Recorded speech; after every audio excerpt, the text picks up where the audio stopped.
দুপুর বন্ধুরা, আজকে আমি বানাবো মিক্স ভেজ। এখানে আমি সবজিগুলো সব কেটে রেখেছি। এখানে মাছের মাথা ভেজে রেখেছি। এখানে পেঁয়াজ, লঙ্কা, টমেটো, ধনেপাতা কুচি করা আছে। এখানে আমি আদা রসুন পেস্ট করে রেখেছি। আর পোস্ত, কাজু, কিশমিশ, চারমগজ একসাথে বেটে রেখেছি।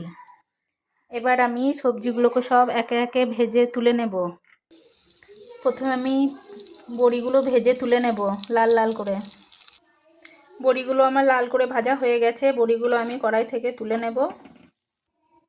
এরপর আমি সবজিগুলো সব ভালো করে তেলে লাল করে ভেজে নেব।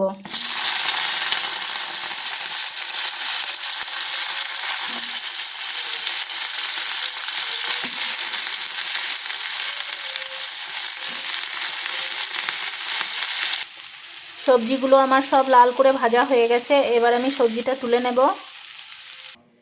সবজিগুলো তুলে নিয়ে কড়াইয়ে আমি আবার তেল দেব। তেলটা গরম হয়ে গেলে শুকনো লঙ্কা, তেজপাতা,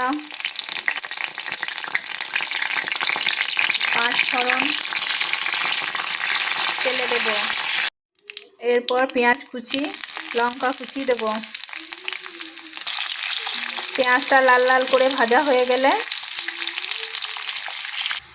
পেঁয়াজটা আমার লাল লাল করে ভাজা হয়ে গেছে। এবার আমি এর মধ্যে মাছের মাথাটা দিয়ে দেব। মাছের মাথাটা দিয়ে ভালো করে আমি কষে নেব। এরপর আমি ধনেপাতা কুচি, টমেটো কুচি দেব।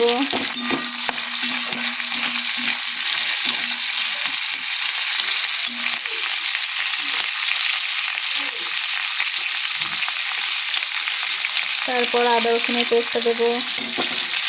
পুরো মশলাটাকে ভালো করে কষে নেব।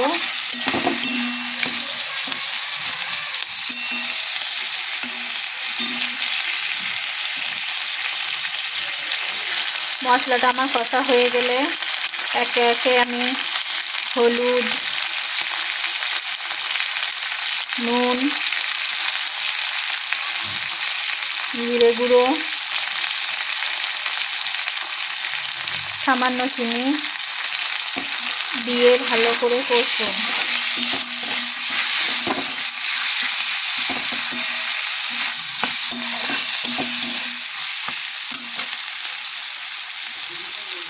এরপর আমি ভেজে রাখা সবজিগুলো দিয়ে দেবো এর মধ্যে।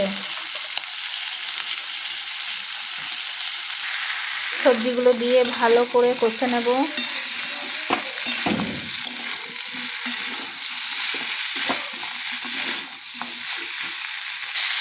সবজিগুলো আমার কষা হয়ে গেছে ভালো করে।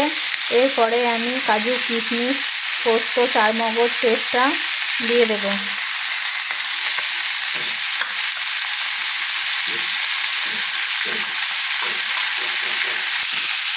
দিয়ে ভালো করে আবার নেড়ে নেব পুরো সবজিটাকে।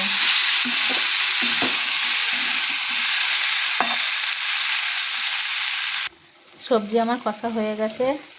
এরপর পরিমাণ মতো জল দেব সেদ্ধ হতে। এবার আমি সবজিটাকে সিদ্ধ হতে দেবো। আমার সবজিটা সিদ্ধ হয়ে গেছে। এবার আমি গ্যাসটা অফ করে দেব। হয়ে গেল আমার mix veg ready. Tata, bye, সবাই ভালো থেকো।